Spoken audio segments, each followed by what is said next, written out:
Stella had never liked being alone in the house at night.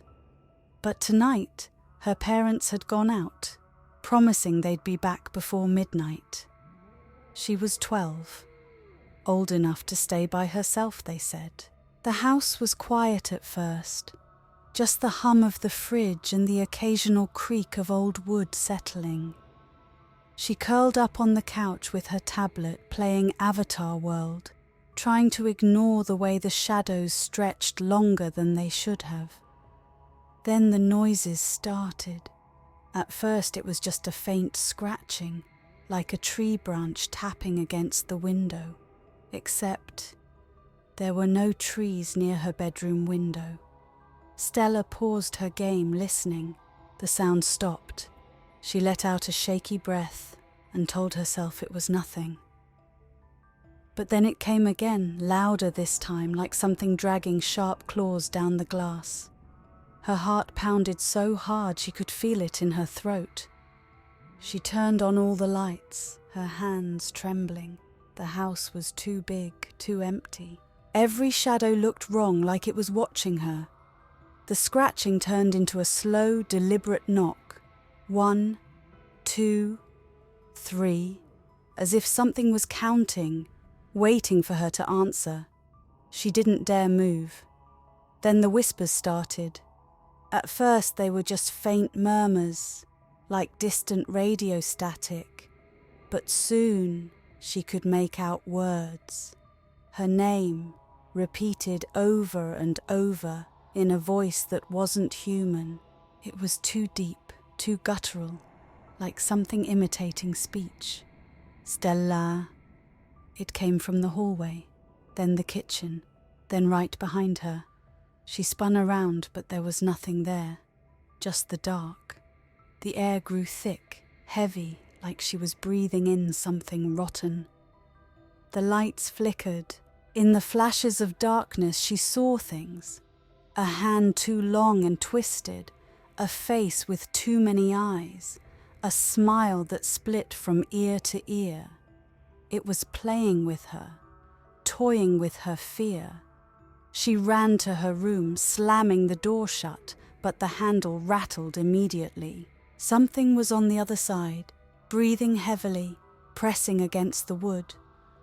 The door groaned. Nails scraped the paint. "Let me in, Stella." The voice was sweet now, like a friend's, but she knew it was lying. Tears streamed down her face as she backed into the corner, clutching her stuffed bunny like it could protect her. The door creaked open, inch by inch. The thing standing there wasn't her mom or dad.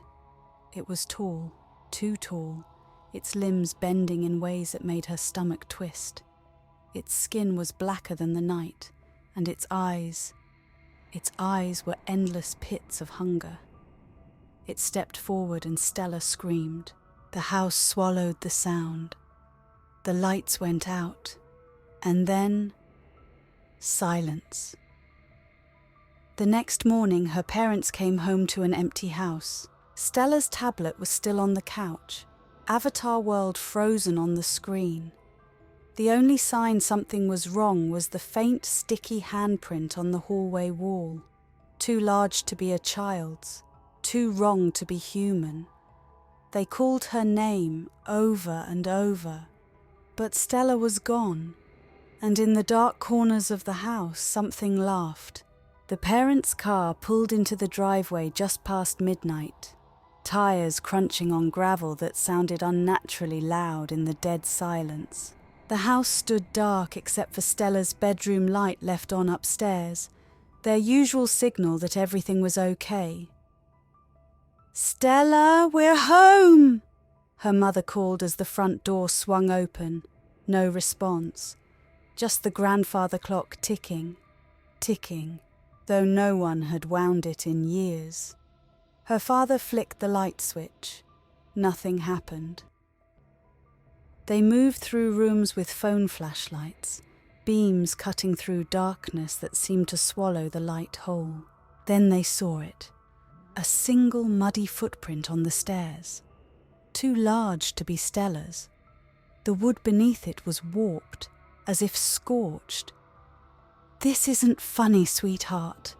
Her mother's voice cracked as they climbed. Stella's bedroom door stood slightly ajar, the gap breathing out a smell like wet earth. Something giggled in Stella's voice from inside the closet. "Mummy? Daddy?" The vowels stretched too long, the tone dipping into guttural depths. The house exhaled, windows slammed shut. The grandfather clock struck 13. Morning found the house perfectly clean. No footprints, no ooze.